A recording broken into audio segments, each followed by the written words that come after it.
네, 안녕하십니까. 오늘은 염증을 정의하다 두 번째 고열 독감 첫 번째 시간이 되겠습니다. 우리가 소아암에 있어서 한번 더 생각해보고 넘어갈 부분이 있을 것 같습니다. 소아암이 보통 만 4세에서 한 5세 정도 사이에 많은 어린이들이 발생하고 있는데요. 제가 만한 비플에서 소아암이 과활력에 의한 증상이다라고 설명을 드렸는데 정말 열심히 뛰어놀면서 땀을 흘리면서 천진난만하게 뛰어나는 어린아이의 모습에서 암이 발생하고 있다라는 건 생각하기가 사실 힘들지요. 뭐 운동선수도 아니고 올림픽 경기에 나가기 위해서 극단적인 훈련을 하고 있는 것도 아닐 것입니다. 근데 과활력에 의해서 어떻게 발생할 수 있을까? 가장 중요한 부분이 하나 있는데요. 소아들의 어떤 조기 학습입니다. 애들이 하나를 외우고 하나를 암기하고 영어 단어 하나를 암기하고 하는 거에 있어서 한 5살에 천재성을 보인다 이런 애들도 있죠. 그래서 조기 학습, 어릴 때부터 공부를 하는 것이 애들한테 유리할 수 있을 것입니다. 근데 소아암의 발생에 있어서 조기학습이 기여하는 바가 저는 높다고 생각하고 있습니다. 학습을 할 때는 이제 머리를 써야 되고 대뇌 전두엽이 많이 받게 되겠죠. 대뇌 전두엽은 젖산을 사용하게 될 것이고 교감신경을 활발하게 할 것이고 가립부를 증가시킬 것입니다. 그것이 과활력으로 그런 학습을 또 하는 애들의 모습에서 과활력 증상이 많이 나타나게 됩니다. 열심히 뛰어넘으면 막 지쳐서 막 땀을 흘리고 있는 그런 모습이 아니라 마치 숨을 쉴 수 없을 것 같고 뭔가 다급하게 너무 정신없이 움직이고 있을 때 그런 아이들을 제가 봤을 때 저 아이에게서 암이 발생될 수 있겠구나라는 생각을 종종 하곤 합니다. 숨을 막 쉬면서 땀을 흘리고 이런 모습이 아니라 숨이 막히면서 과활력이 발생하는 거죠. 조금 다른 의미, 과활력의 어떤 의미, 과활동과 과활력의 의미가 좀 다를 수 있는데요. 암이나 만성염증이 있는 사람은 과활동과 과활력을 주의해야 됩니다. 이런 부분이 이제 숨찬 환경을 만들고 저도 이런 증상이 조금 있습니다. 환자들만이 환자들의 마음을 안다고 의사여도 잘 몰랐는데 제가 이런 걸 경험하다 보니까 숨이 차면서 좀 무호흡증이 생기는 거죠. 무호흡증은 우리 몸 전체 정맥혈관에도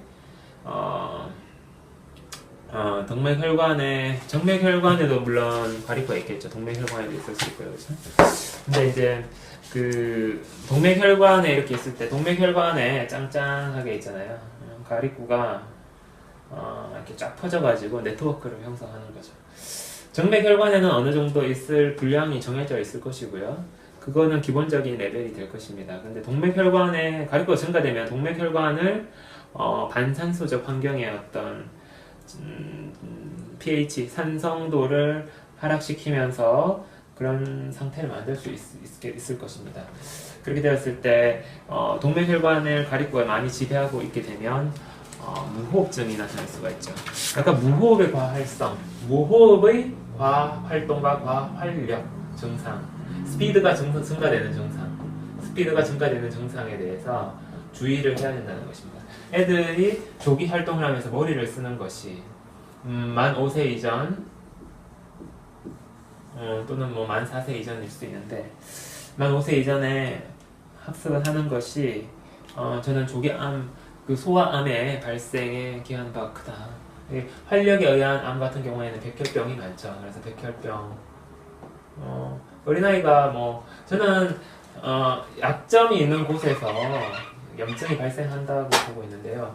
어린아이가 약점이 어디가 있겠습니까? 없으니까 전체적으로 온 동맥혈관에 백혈구가 가득 차는 그런 증상이 생길 수 있을 것이라 생각됩니다. 오늘은 그러면 우리가 염증의 발산에 대한 얘기도 했었고요. 발산, 아주 중요한 단어입니다. 발산. 염증은 발산을 원하니까요. 발산. 발산에 대한 얘기도 했었고, 발산을 원하는 이유는 뭘까요? 그리고 더 큰 염증을 만들게 되는 원인은 뭘까요? 더 큰 염증을 만들게 되면 더 많은 가립구가 첨가될 것이고, 더 많은 가립구에 의해서 강한 에너지 발산이 생길 수가 있는데요. 그 이유는 뭘까요? 만성염증을 정의하다에서 강의를 들으시다 보면은 이런 문제들이 서서히 풀려나갈 것이라고 생각합니다. 제가 이제 급성염증 고열 독감의 상황으로 들어가 보려고 합니다.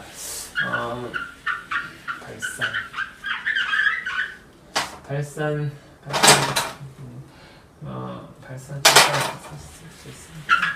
고열 독감이라는 것은 온몸의 급성염증, 전신성 급성 염증이라고 볼 수 있습니다.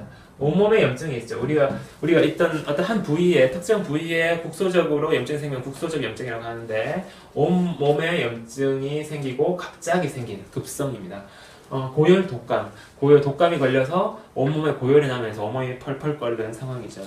이런 것은 어른이 돼서는 보기가 힘들고요. 어른은 단순한 감기 정도로 끝나는 경우가 많은데, 어린아이들 같은 경우에는 독감을 겪게 되는 것 같습니다. 어린아이들 중에서 보통 4세에서 6세경에 애들이 감기가 걸리면은 고열이 나면서 온몸이 아파서 눕는 그런 현상들을 자주 보이고 있다고 생각이 됩니다. 제가 겪은 거는 2004년에서 2005년경의 일입니다. 제 첫째 아이가 지금 2000년생이니까요. 2000년생이기 때문에 2004년에서 한 2005년경에 이런 일을 겪게 된 거죠. 제가 옛날 2006년으로 생각했는데 오늘 잘 생각해보니 2004년 정도라고 판단이 됩니다. 2002년경에도 물론 이제 2002년경에도 겪었었는데요.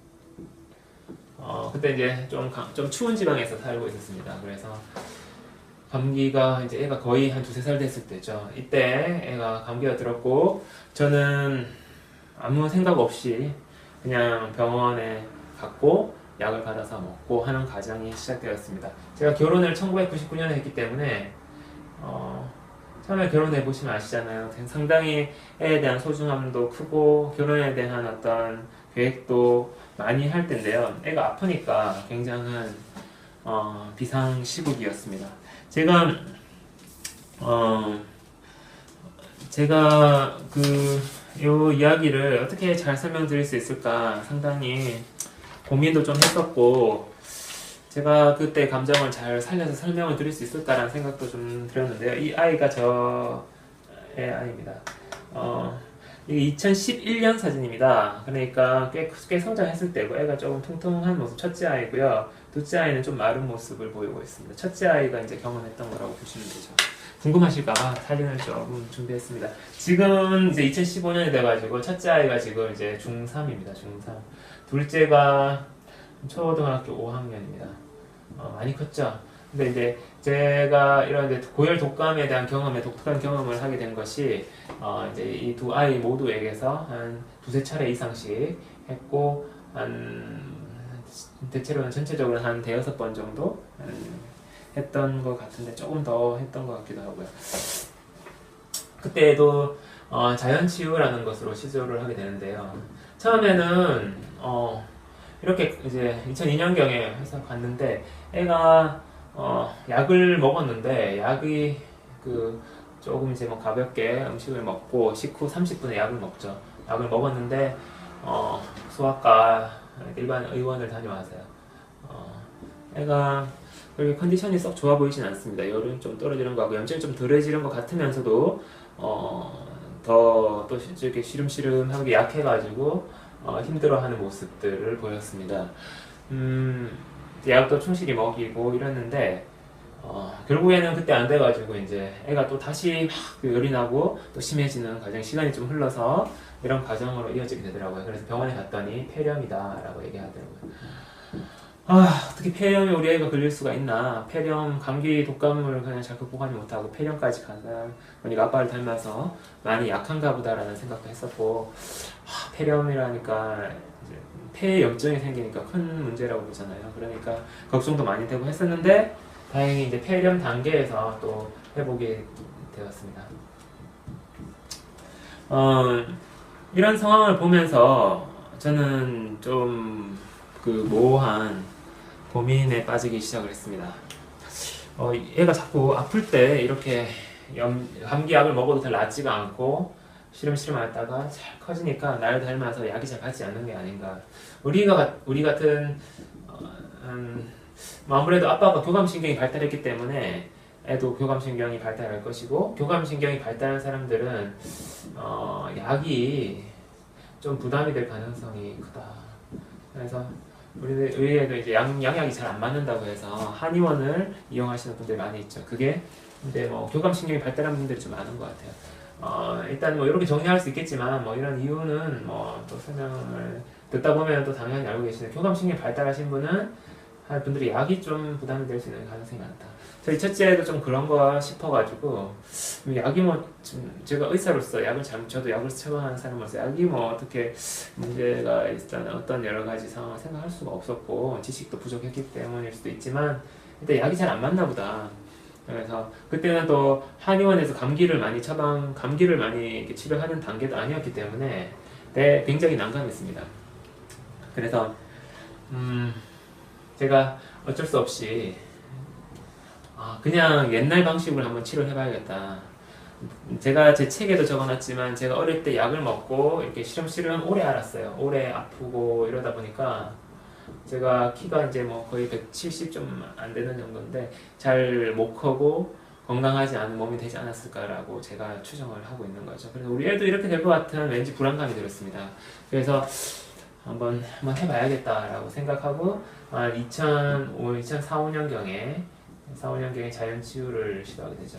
2002년, 3년에서 이제 이런 식으로 좀 가다가요. 그랬대요.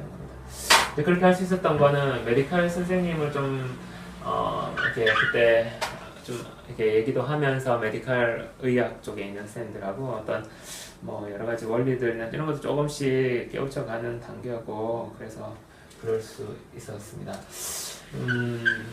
이게 근데 많은 용기가 필요했던 것은 사실입니다. 애가 열이 나서, 고열은 위험하다고 알고 있기 때문에 고열이 문제가 돼서 만약에 큰일이 나면 어떻게 될까, 그죠?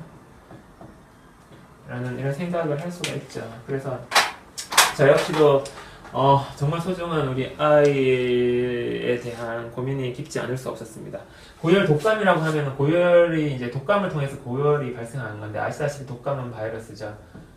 근데 사실 고열은 다양한 경우에 발생할 수 있습니다. 1종, 2종 법성 전염병 같은 이런 또 무서운 세균들에 의해서도 생기고요. 요즘에는 뭐 옛날에는 뭐 못 살아서 이런 것들도 많이 돌고, 홍역이나 이런 것도 많이 돌고 그랬는데, 지금은 많이 이런 부분도 예방 접종이 이루어지고 많이 또 깨끗해진 환경 때문에 이제 독감 바이러스 정도, 인플루엔자라고 하는 그런 거에 의해서 이제 일어나는 걸로 보이고, 이런 거는 이제 조금 덜 위험하다고 알려져 있죠. 이런 부분들이 이제 고열이 생기는 것이 바로 이제 전신 급성 염증이라고 할 수 있는데요. 제가 염증을 정의하다 해서 염증은 두 가지를 말씀드렸죠. 태우는 것, 그 다음에 면역력 강화를 위한 것이라고 얘기 드렸는데, 일단 그 정도로 해서 일단은 이제 급성 염증 파트에서, 고열 독감이라는 파트에서 염증이 태우는 것이라는 의미를 발견해보는 시간이라고 생각하시면 되겠습니다. 전신 급성 염증뿐만 아니라 뭐 국소적 염증이나 또 다른 만성 염증 이런 부분에서도 염증이 태우는 작용이라는 것을 제가 더 설명할 수 있는 후반부에는 또 나중에 염증을 정의하다 시리즈에서 진행이 될 것입니다. 바이러스 감염이라는 게 있는데, 우리가 이제 1종, 2종 법종 전염병을 많이 겪는다고 하면 바이러스를 또 안 겪을 수도 있겠죠. 그래서 우리가 1종 아주 위험한 전염병에 걸렸다가 살아나왔는데, 독감 면역력이 강해져가지고 살아남은 사람 면역력이 강하잖아요. 그러면은 독감 바이러스를 무난히 극복할 수도 있겠죠. 근데 일단 만약에 1종, 2종 이런 게 없이 우리가 참 예방도 하고 깨끗해지고 해가지고 바이러스 감염이 없을 수 있는 일일지 한번 생각해 보겠습니다.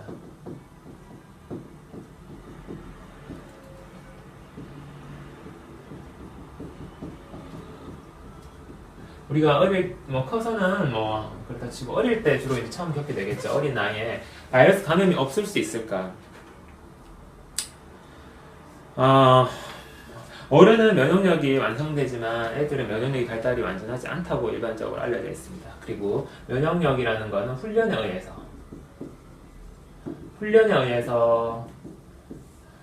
의해서 면역력은 증가한다.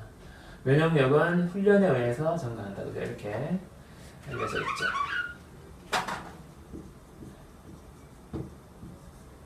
면역력은 훈련에 의해서. 그렇다면 면역력 훈련은 어떻게 하는 것일까요?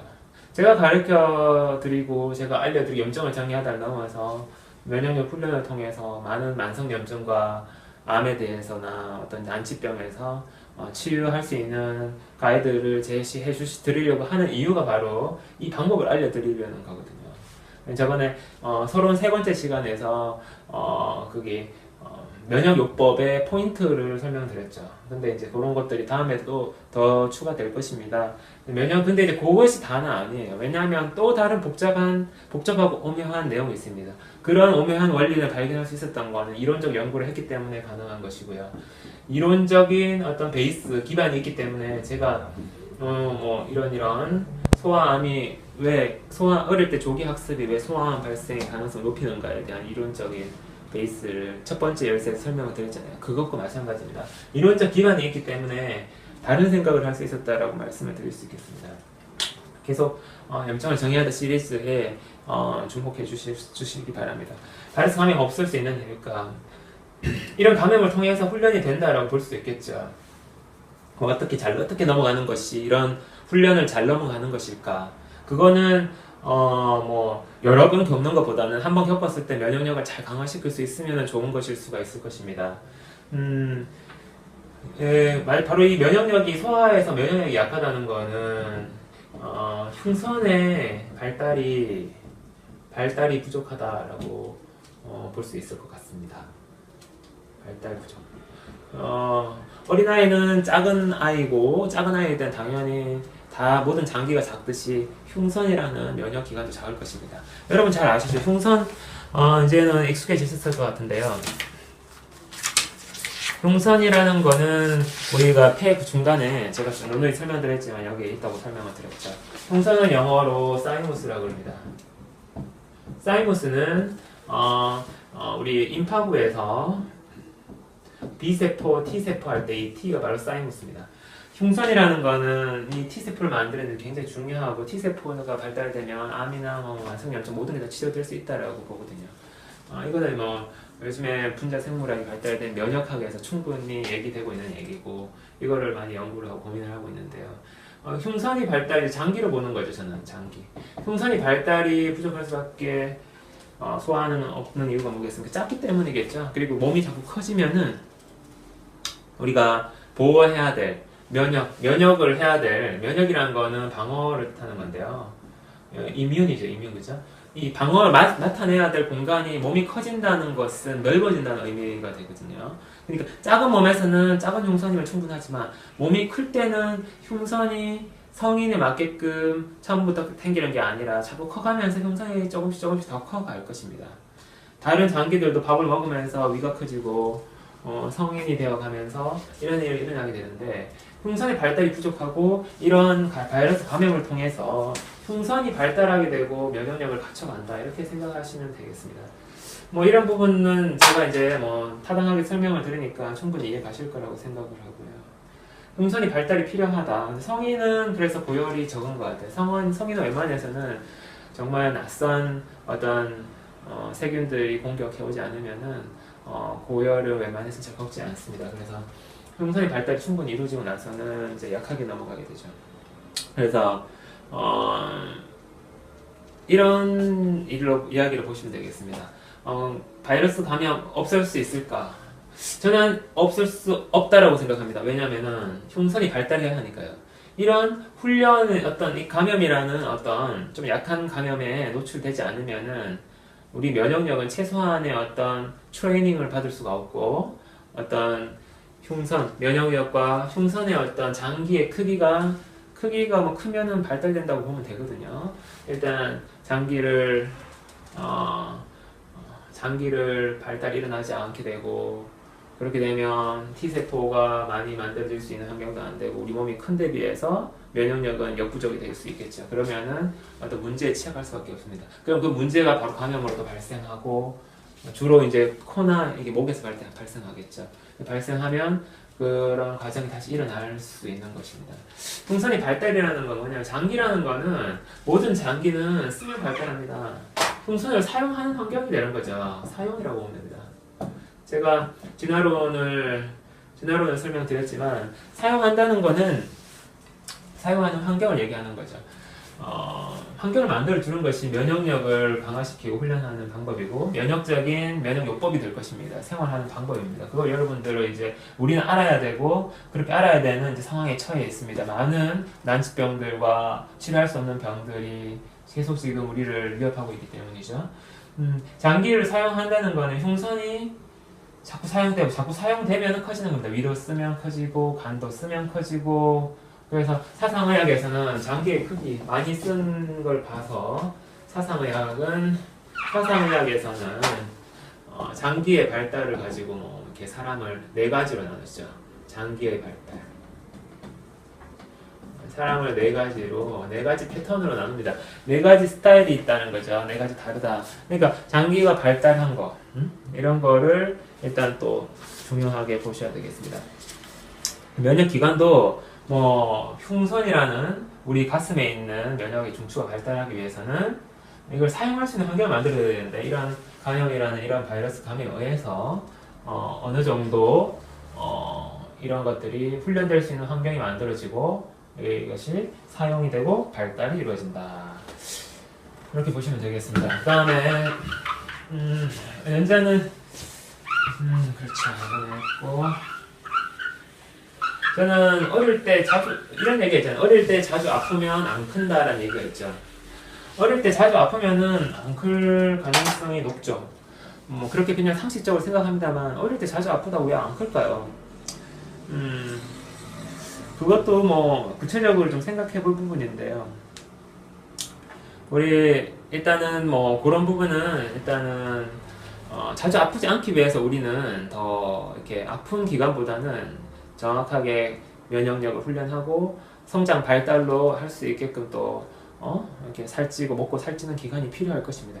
먹고 살찌고 하고 성장할 수 있는 기간은 부족해지고 자꾸 아프고 있으니까요. 그죠? 어떤 상태, 어떤 단계에 머물러 있다고 보시면 되죠.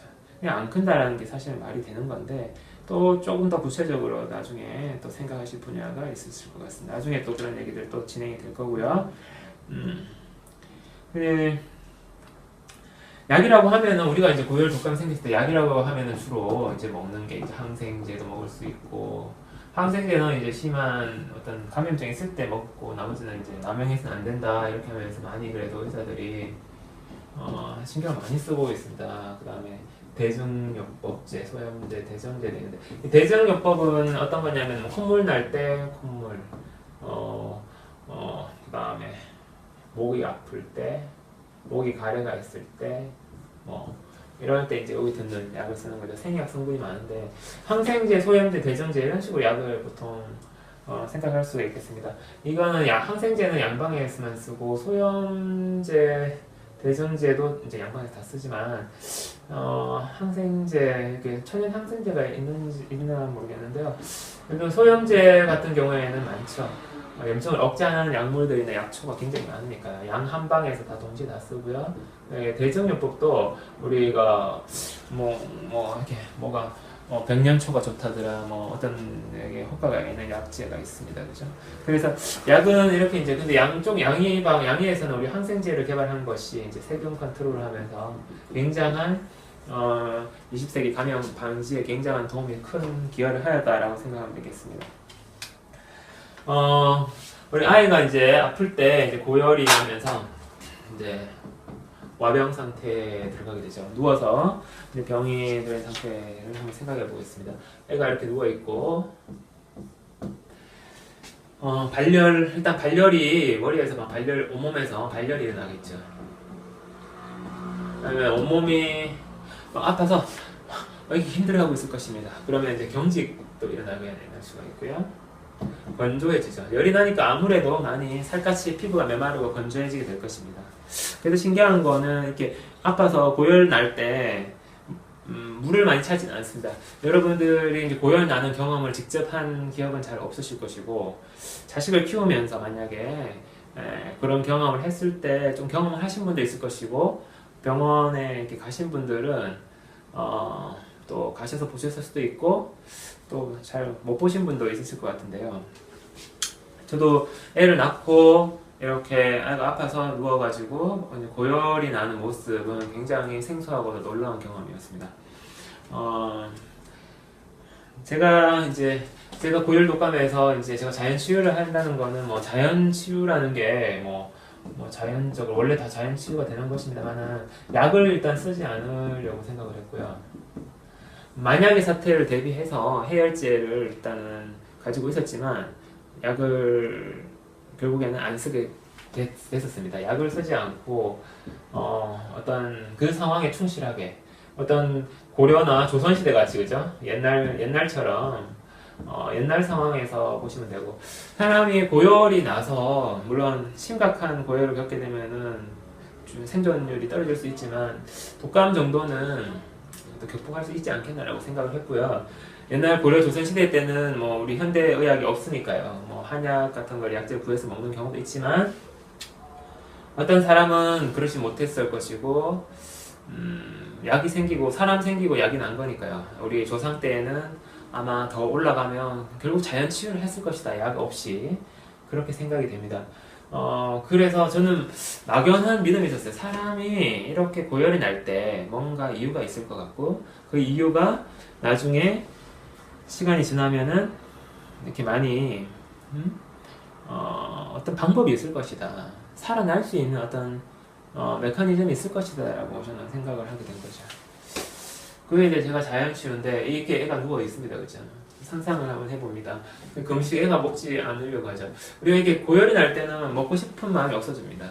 전혀 애들 뭐 억지로 약 먹기 위해서 억지로 뭘 먹고 이렇게 씨를 먹어야 나 이러면서 막 먹이고 이렇게 하는데, 일단은 식욕은 없어집니다. 우리가 이렇게 위기 상황에서 몸에 어떤 식욕이나 물을 먹고 싶은 거, 아니면 물을 먹기 싫은 것, 음식을 먹고 싶은 거 먹기 싫은 거, 이런 상황 같은 경우에는 저는 굉장히 중요하다고 보고 있습니다. 비상시에는 이 감각이 더 중요해진다고 보고 있고요. 이게 우리가 이제 잘 틀리기 때문에 폭식도 하게 되고 오리를 일으키는데, 그런 방법이라고 생각하면 되겠습니다. 그래서 이걸 뭔가 해줘야 되잖아요. 애가 아프고 누워 있으면은. 그런 것들이 이제 자연 치유의 하나의 어떤 방법들이 될 수가 있는데, 약을 쓰지 않고 자연적인 방법으로 이 단계를 넘어가는 거죠. 매우 두렵고 우리 소중한 아들에게 지금 보면 참 근데 뭔가 길이 있을 거라고 생각을 했어요. 그것은 애를 저처럼 약하게 키우지 않고 강하게 키워야 한다는, 참 이렇게 힘들게 저처럼 아프고 이렇게 사는 게 얼마나 체력도 부족해서 치과도 막 이게 힘들죠. 치과 일이 아주 고되고 남자들이 기본적으로 해야 될 일을 잘 못할 수도 있습니다. 그죠? 네.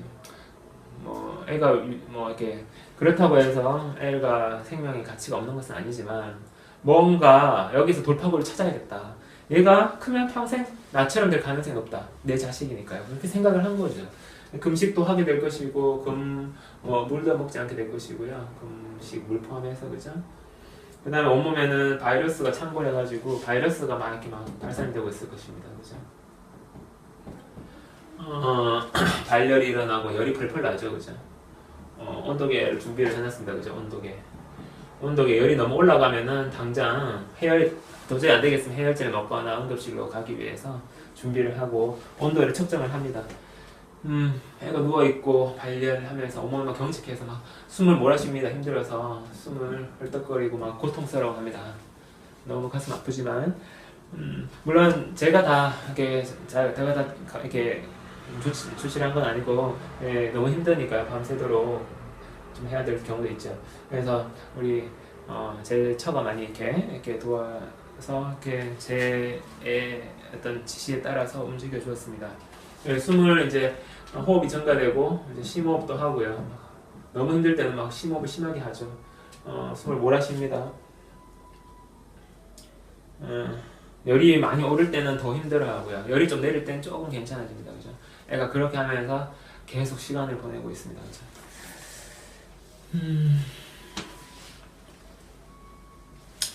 우리가 고열에서 우리가 옛날에 그 상황을 생각해 보면요. 요즘에는 많이 나오지 않지만 얼음 봉지 열이 나니까 열이 위험하다고 다들 알고 있어요. 열을 두려워하죠. 열에 대한 공포가 있습니다. 그죠? 얼음 봉지 같은 거를 얼음으로 갖다 막 여기다 올려주고 막 이러는 경우도 있습니다. 그죠? 얼음 봉지 얼음을 갖다가 해가지고 찬물 해가지고 물수건 찬물을 해서 물수건도 해주고 있고요.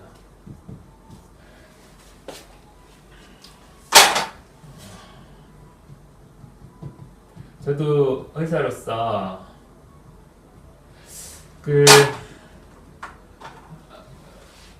누가 뭐 그러겠습니까? 그죠? 고열 자체를 갖다가 뭐 괜찮게 생각할 사람은 없을 것입니다. 굉장히 정말 정신을 바짝 차리고 올바른 판단을 내리기 위해서 고민을 했습니다. 그리고 물수건하고 이렇게 하는 걸 생각하면서 얼음 봉지, 물수건 그리고 뭐 주변에서 이런 얘기도 들었죠. 이온 음료 이렇게 해서 이온 음료를 먹으면은 뭐 밥을 못 먹을 때 애한테 어떤 영양을 좀 보충할 수 있다. 이온 음료도 준비를 해놓고 온도계 준비하고 이런 것들을 생각을 하면서 처음에는 테스트를 해봅니다. 애가 얼음 봉지를 이렇게 얼음을 봉지에서 많이 올려주니까 너무 차갑죠. 고열이 날 때는 열을 빼야 될 거 아닙니까, 그죠? 왜냐하면은 이건 확실했습니다. 열이 40도 이상 올라가면 특히 43도 정도 되면 매우 위험한 것 같은데요. 40도 이상 올라가게 되면은 우리 몸의 효소들이 해리작용이 생기면서 우리 몸의 정상적인 기능을 할 수 없다. 장기나 모든 것이 기능 마비가 올 수 있죠. 40도를 굉장히 중요한 포인트로 생각했습니다. 40도를 넘기지 않도록 애를 썼습니다. 그래서 39도 정도에 머무르게끔.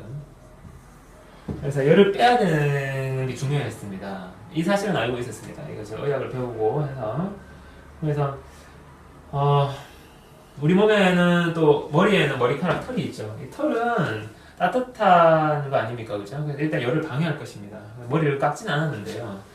털은 좀 열을 보호할 수 있을 것이고, 뭐 심한 경우에는 옷을 벗기기도 합니다. 응급실에서도 그렇다고 하는데 옷을 이렇게 벗기면은 빨가벗겨 있으면 열이 발산이 돼서 체온이 떨어지죠. 측정 체온을 중요시하게 생각합니다, 그죠?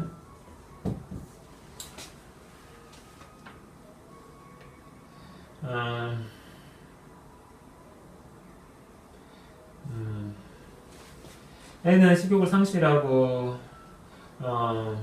급성염증 작용이 생겨서 고열이 생기고 급성염증이 생기면은 다 그렇지는 않지만 대체로 과립구가 굉장히 증가됩니다. 그죠?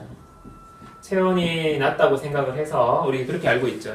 의학적으로는 대뇌에서 체온이 낮다, 과립구를 증가시켜라. 과립구를 증가시키면은 이제 이러면 당연히 교감신경이 작동하게 되죠. 교감신경은 부교감이 반대가 되기 때문에 부교감의 소화가 억제됩니다. 소화가 억제되고 완전히 기능이 아주 소화가 떨어지게 됩니다. 음식이 매우 부담이 되죠. 애가 아플 때는 뭐 조금이라도 정신 차리면은 좀 먹어야지 힘이 나고 먹어야 낫는다 이러면서 먹이려고 그러잖아요.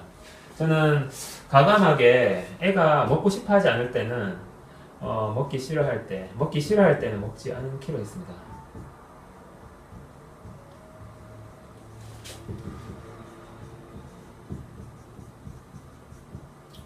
어떤 발열 상황에 충실하게 해준 거죠. 발열이 될 때는 그냥 열을 빼주자. 발열이라는 거는 몸에 자꾸 이렇게 뭔가 많이 생산되니까 피부로 막 발산이 일어나는 거잖아요. 그러니까 열이 빠져나오기를 원하는 거죠. 그러니까 열을 빼주자. 빼는 걸 도움을 주는 거고 빼는 것을 돕고, 그죠? 빼는 것을 돕고, 먹기 싫어하니까 계속 먹기 싫어했습니다. 그러니까 먹이지 않았습니다. 약을 먹이기 위해서도 먹지 않을 수 있었지만, 그냥도 먹이지 않았습니다. 먹어야 낫는다라는 개념을 일단은 조금 이게 먹어야 낫는다라는 거는 사실 좀 먹어야 나을 때도 있습니다. 왜냐하면 먹는 것이 결국 이제 면역력도 하고도 좀 관련이 있기 때문에 임파부의 면역하고도 그렇죠. 임파부가 건강해야죠. 우리가 나중에 이렇게 회복하고 치유할 수 있는데 이렇게 뭐 워낙 사람이 못 먹고 못 살다 보면은 뭐 결핵도 오지만 과립구도 불량해지고 임파부도 불량해져가지고 못 먹는 사람은 모든 세포가 이렇게 건강하지가 않죠. 그런 경우에는 감염에 취약할 것입니다. 고열 독감에도 취약할 것이고 영양이 부족한 사람, 영양이 잘 공급 못 받은 사람은 위험할 수 있는데요. 일단 요즘 잘 먹고 잘 사니까 일단 그건 괜찮다 치고 일단 이런 부분을 생각을 한 거죠. 아주 이런 결정을 내리기는 쉽지 않았습니다. 근데 이제 그렇게 했고요. 우리가 일단은 안 먹는다고 해서 걱정되시는 분도 있을 수 있는데 우리는 그래도 신체에 저장 기능이 있거든요. 그래서 조금 사용할 수 있는 제가 구조를 이루는 것과 먹는 거하고 다르다고 했는데 이 중간에 완충 지역이 있습니다. 구조를 이루는 것이 우리가 사람이 못 먹어서 굶어 죽어도 이렇게 시신은 남잖아요. 그렇기 때문에 완전히 구조를 다 빼내진 않지만 기본적으로 저장된 게 있습니다. 뭐 간의 글라이코겐이라든지 이런 게 있죠. 그래서 저장 에너지가 있기 때문에 적어도 하룻밤 정도는 괜찮은 것 같습니다. 이게 뭐 2, 3일 정도 지속되고 하룻밤을 잘 못 넘기면 계속 늘어나면은 케어를 정확하게 해줘서 제 경우는 하룻밤에 다 끝이 났습니다. 다행히 놀라운 일이었죠. 이게 언제 끝날지 알 수 없는 상황이었기 때문에 근데 케어가 잘 안 이루어지면은 가당성 있게 이루어지지 않으면은 이틀, 3일 이렇게 자꾸 이렇게 병에 대해서 이렇게 자꾸 이렇게 하면은 영양 결핍도 생기게 되고 매우 위험하죠. 그럴 때는 대학병원에 빨리 가야 됩니다. 대학병원 가서 수액을 달아야 되죠. 소화는 어차피 안 되니까 거기에다가 이제 그걸 다는 거죠. 이제 수액을 해가지고 정맥으로 해가지고 영양을 넣어야 됩니다. 그죠? 이런 부분이 이제 큰 병원의 아주 위대한 점이라고 볼 수 있는데요. 이게 하룻밤 정도 견딜 저장 에너지가 있는 것 같습니다. 하루 정도는 견딜 수 있을 것 같고요. 결국에 영양 부족의 어떤 딜레마인데 이거는 일단은 첫날이니까 그냥 갈 수 있겠다라고 생각했습니다.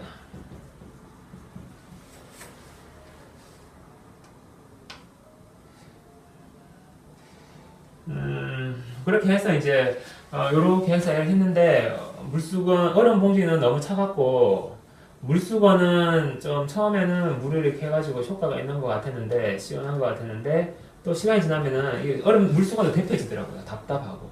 예. 그래서 다른 방법을 고안해내게 됩니다. 제가 그거는 다음 시간부터 설명해 드리겠습니다. 오늘 시청해 주셔서 감사합니다.